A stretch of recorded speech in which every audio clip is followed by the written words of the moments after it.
Hello, mayam ngasisu anoba video ama puraga laksare. Ngasigi video sidi khoigi written question khara hange sum pakhong gumani. Pakhong gumba khara sum hangaga angang singje khangbra yenge. Adudi wari wa ko inang da bidadong video se haurage ahan ba first sidi anjita dagi hana dum haurage. Khoigi pithibda leiba thawai panba jiba khudimak se loinamak kana dawe. Nungsi siloi daka oidra. Akhoi miyoibazu nungsi sori hondradi hingba ngamde adi pambiju nungsi loi daka oiba. Aduga nungsi ti daka oiba. Aduga thawai panbadi nataba karina. Nungsi ti daka oiba ko nungsi daudragadi yadaba aduga thawai panba posakti nataba. Hello. Mi natro. Mi di thawai panba natro karina thawai pandaba mi thawai pandaba hai thawai pandaba. Thawai pandaba aduga nungsi ti daka oiba. Kalune Kangdragadi pitujada monduba Kangdra Kangbra Lebaku Nuxida Kawa Brante Kangdrago May had put a tariba maze.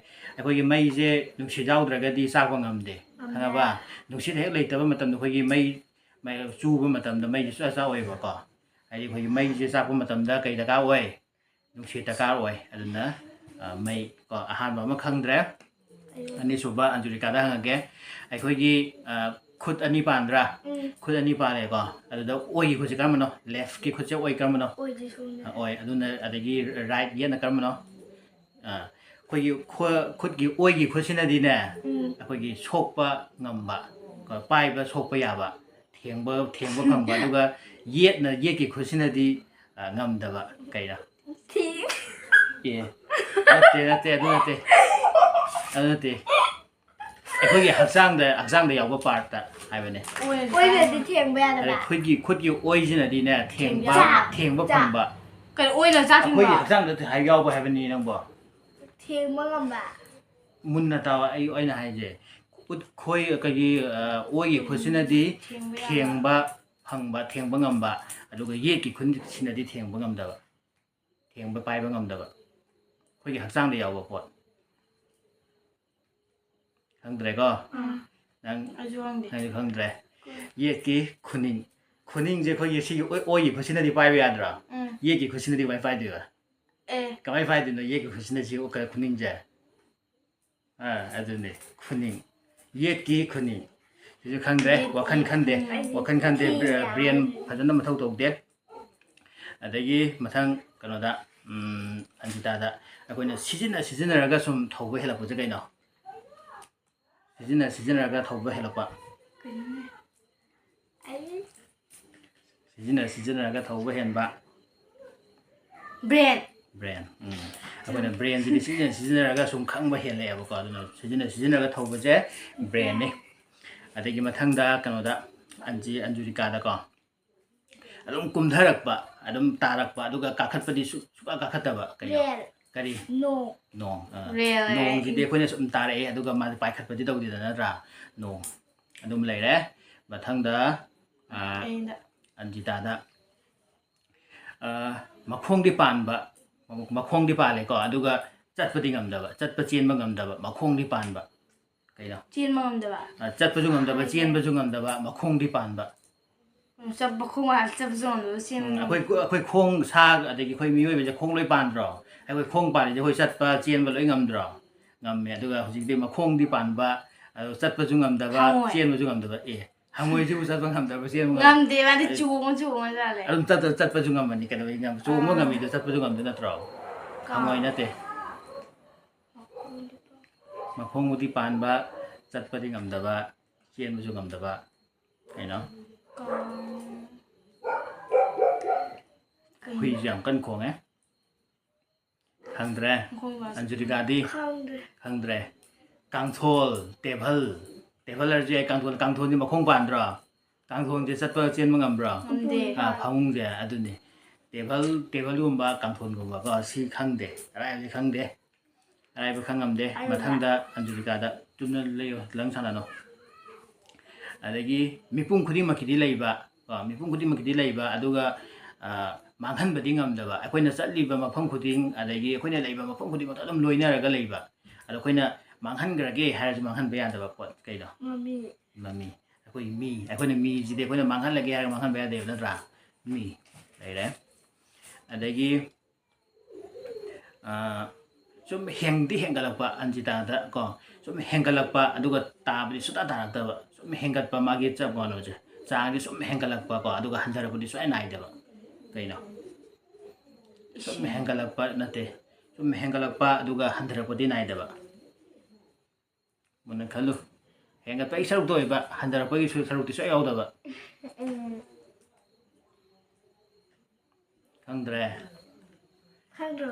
ꯅꯪꯗꯤ ꯃꯤ ꯍꯥꯏꯗꯤ ꯀꯩꯅꯣ ꯑꯩꯈꯣꯏ ꯋꯥꯡꯕꯁꯤ ꯋꯥꯡꯈꯠꯄꯁꯤꯔꯣ ꯍꯣꯏ ꯁꯤ ꯍꯥꯏꯔꯁꯨ ꯌꯥꯏ ꯑꯗꯨꯒ ꯆꯍꯤꯁꯨꯅꯦꯀꯣ ꯑꯩꯈꯣꯏ ꯋꯥꯡꯕꯁꯤꯁꯨ ꯑꯩꯈꯣꯏꯒꯤ ꯁꯨꯝ ꯋꯥꯡꯒ ꯍꯦꯟꯒꯠꯂꯛꯀꯅꯤ ꯑꯗꯣ ꯑꯩꯈꯣꯏ ꯋꯥꯡꯕꯁꯤ ꯁꯨꯝ ꯍꯟꯊꯔꯛꯇꯤ ꯍꯟꯊꯔꯛꯑꯣꯏꯕ ꯅꯠꯇ꯭ꯔꯥ ꯑꯗꯣ ꯁꯤ ꯋꯥꯡꯕꯃꯛꯇꯤ ꯍꯦꯛ ꯍꯥꯏꯕ ꯌꯥꯗꯦ ꯑꯩꯈꯣই ꯋꯥꯡꯕꯁꯤꯗꯤ ꯆꯍꯤ ꯈꯔꯗ ꯂꯦꯞꯈ꯭ꯔꯅꯤ ꯂꯦꯞꯄꯣꯏꯗ꯭ꯔꯣ ꯑꯩꯈꯣꯏ ꯆꯍꯤ ꯍꯥꯏꯗꯧꯅꯤ ꯆꯍꯤꯒꯤ ꯃꯁꯤꯡꯁꯤꯗꯤ ꯑꯗꯨꯝ ꯆꯍꯤꯒꯤ ꯃꯁꯤꯡꯁꯤ ꯁꯨꯝ ꯍꯦꯟꯒꯠꯂꯛꯑꯣꯏꯗ꯭ꯔꯣ ꯉꯁꯤ ꯆꯍꯤ 10 ꯁꯨꯔꯝꯕꯁꯦ ꯃꯊꯪ ꯆꯍꯤꯗ 12 ꯁꯨꯔꯅꯤ 22 23 24 ꯑꯗꯨꯝ ꯍꯦꯟꯒꯠꯂꯅꯤ ꯁꯤꯗ꯭ꯔꯤ ꯐꯥꯎꯕ ꯑꯗꯨꯒ ꯆꯍꯤꯁꯦ ꯍꯟꯊꯔꯛꯄꯗꯤ ꯅꯥꯏꯕ꯭ꯔꯣ ꯅꯥꯏꯗꯦ ꯑꯗꯣ ꯆꯍꯤ ꯍꯥꯏꯗꯧꯅꯤꯀꯣ ꯃꯊꯪꯗ ꯀꯅꯥꯗꯅꯣ ꯍꯪꯗꯣꯏꯁꯦ ꯅꯪꯉꯣꯟꯗ ꯀꯩꯅꯣꯗ ꯑꯟꯖꯨꯔꯤꯀꯥꯗ ꯑꯩꯈꯣꯏꯅ ꯁꯤꯖꯤꯟꯅꯒꯦ ꯍꯥꯏ ꯇꯥꯔꯗꯤꯅꯦ ꯍꯥꯟꯅ ꯊꯨꯒꯥꯏꯕ ꯍꯧꯖꯤꯛꯀꯤ ꯄꯣꯠꯁꯦ ꯑꯩꯈꯣꯏꯅ ꯁꯤꯖꯤꯟꯅꯒꯦ ꯍꯥꯏ ꯇꯥꯔꯗꯤ ꯍꯥꯟꯅ ꯊꯨꯒꯥꯏꯗ꯭ꯔꯗꯤ ꯁꯤꯖꯤꯟꯅꯕ ꯌꯥꯗꯕ ꯊꯨꯒꯥꯏꯒꯗꯣꯏꯕ ꯍꯥꯟꯅ ꯀꯩꯅꯣ ꯕ꯭ꯔꯁꯄꯨ ꯊꯨꯒꯥꯏꯔꯒ ꯁꯤꯖꯤꯟꯅꯕ꯭ꯔꯣ ꯌꯦꯔꯨꯝ ꯆꯨꯝꯃꯦ ꯌꯦꯔꯨꯝꯁꯤꯗꯤ ꯑꯩꯈꯣꯏꯅ ꯁꯤꯖꯤꯟꯅꯒꯥꯟꯗ ꯌꯦꯔꯨꯝꯗꯣ ꯊꯨꯒꯥꯏꯗ꯭ꯔꯗꯤ ꯁꯤꯖꯤꯟꯅꯕ ꯌꯥꯔꯣꯏ ꯅꯠꯇ꯭ꯔꯥ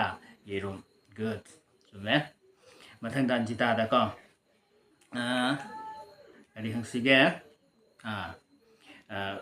ꯈꯨꯕꯤ ꯑꯃ ꯄꯥꯟꯕ ꯑꯗꯨꯒ ꯈꯨꯠꯁꯥ ꯃꯔꯤ ꯄꯥꯟꯕ ꯑꯗꯨꯒ ꯊꯋꯥꯏ ꯄꯥꯟꯕꯗꯤ ꯅꯠꯇꯕ ꯀꯩꯅꯣ ꯈꯨꯕꯤ ꯑꯃ ꯄꯥꯟꯕ ꯑꯗꯨꯒ ꯈꯨꯠꯁꯥ मरी पानबा पुलप नत्रो पारिजे होइने पुलपनेबा पारिजे होइ खुद पारिजे सुमाइना खुबी अमा पानबा खुसा मरी पानबा अदुगा अहिंबा जीवदि नतबा कैनो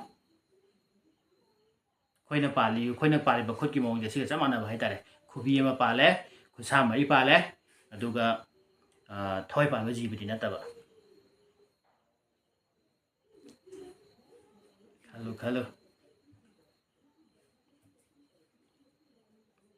खलु अंजुलिका नंग खलु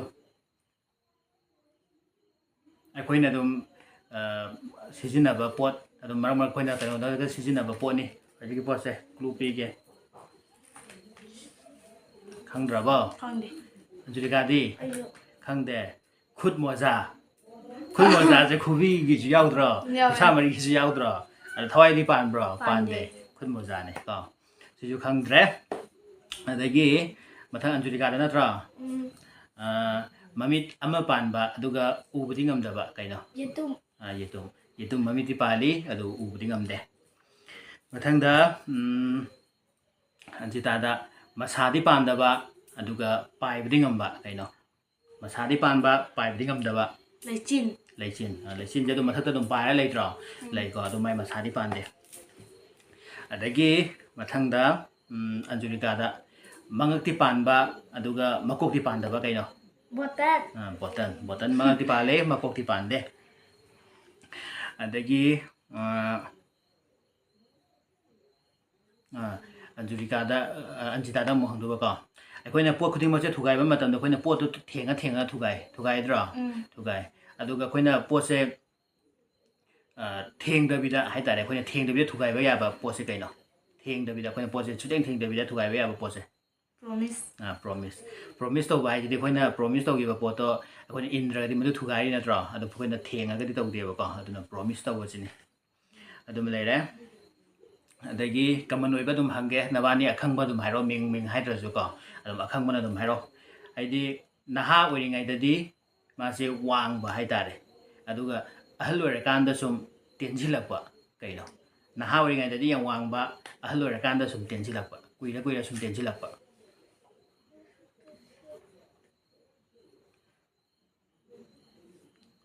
अखोइना दुम सिजिनबा पोनी को अयुनिदा दुम सिजिनबा पोनी मुना खालो इसिंग नते इसिंग को माइ टेंजि लक्तुइनो इसिंग नते अखोइना सिजिनद्रिगाइ कनो ना हावरिगाइ मतमदि माजो वांगम बाइ तारे अदुगा कुइरगा सुम टेंजि लक्पा ꯈꯪꯗ꯭ꯔꯦ ꯀꯦꯟꯗꯜ ꯀꯦꯟꯗꯜꯁꯦ ꯑꯩꯈꯣꯏꯅ ꯃꯩ ꯆꯨꯕ ꯃꯇꯝꯗ ꯑꯍꯥꯟꯕꯗꯗꯤ ꯋꯥꯉꯝꯗ꯭ꯔꯣ ꯑꯗꯣ ꯃꯩ ꯆꯥꯒ ꯃꯥꯁꯦ ꯁꯨꯝ ꯇꯦꯟꯁꯤꯜꯂꯛꯇ꯭ꯔꯣ ꯇꯦꯟꯁꯤꯜꯂꯛꯑꯦ ꯀꯦꯟꯗꯜꯅꯦ ꯑꯗꯨ ꯂꯩꯔꯦ ꯑꯗꯒꯤ ꯃꯊꯪꯗ ꯀꯩꯅꯣ ꯂꯩꯕꯀꯣ ꯀꯣꯏꯁꯟ ꯑꯅꯤ ꯈꯛ ꯍꯪꯉꯒꯦ ꯂꯥꯁ ꯑꯣꯏꯅ ꯂꯥꯁ 2 questions ꯑꯣꯏꯔꯁꯤ ꯀꯣꯏꯁꯟ ꯑꯅꯤꯁꯦ ꯑꯗꯨꯝ ꯑꯈꯪꯕꯅ ꯑꯗꯨꯝ ꯍꯥꯏꯔꯛꯑꯣꯀꯣ ꯈꯜꯂ ꯍꯥꯏꯌꯨ ꯑꯍꯥꯟꯕꯗ ꯕꯥꯁꯀꯦꯠ ꯑꯃ ꯂꯩꯔꯦ ꯀꯣ ꯕꯥꯁꯀꯦꯠꯁꯤꯗ ꯑꯩꯈꯣꯏꯒꯤ ꯌꯦꯔꯨꯝꯑꯌꯦ ꯑꯦꯄꯜꯁ 3 ꯌꯥꯎꯕ ꯈꯪꯉꯦꯀꯣ ꯃꯨꯟꯅ ꯇꯥꯎ ꯑꯟꯖꯨꯔꯤꯀꯥ ꯇꯥꯕ꯭ꯔꯣ ꯕꯥꯁꯀꯦꯠ ꯑꯃ ꯂꯩꯕ ꯕꯥꯁꯀꯦꯠ ꯑꯃꯁꯤꯗ ꯑꯦꯄꯜ 3 ꯌꯥꯎꯕ ꯑꯦꯄꯜ 3ꯁꯤꯗ ꯅꯪꯅ ꯑꯦꯄꯜ 2 ꯂꯧꯊꯣꯛꯑꯦꯕꯀꯣ ꯑꯗꯨꯗꯤ ꯍꯧꯖꯤꯛ ꯅꯉꯣꯟꯗ ꯑꯦꯄꯜ ꯀꯌꯥ ꯂꯩ ꯑꯃ ꯂꯥꯜꯂꯦ ꯑꯩꯅ ꯍꯪꯉꯤꯗꯣ ꯑꯃꯨꯛꯀ ꯍꯥꯏꯒꯦꯀꯣ ꯑꯦꯄꯜ ꯑꯃ ꯂꯩꯇꯦ ꯑꯩꯅ ꯍꯪꯉꯤꯁꯦ ꯕꯥꯁꯀꯦꯠ ꯑꯃꯗ ꯑꯦꯄꯜ 3 ꯂꯩ ꯍꯥꯏꯕꯅꯦꯕ ꯅꯠꯇ꯭ꯔꯥ ꯑꯦꯄꯜ 3ꯗꯨꯗꯒꯤ ꯅꯪꯅ ꯑꯦꯄꯜ ꯀꯌꯥ ꯂꯧꯋꯦ ꯍꯥꯏꯕ 2 ꯂꯧꯋꯦ ꯍꯥꯏꯕ ꯅꯠꯇ꯭ꯔꯥ ꯅꯪꯉꯣꯟꯗ ꯑꯦꯄꯜ ꯀꯌꯥ ꯂꯩꯒꯦ ꯍꯪꯕ ꯑꯩꯅ ꯍꯪꯉꯤꯁꯦ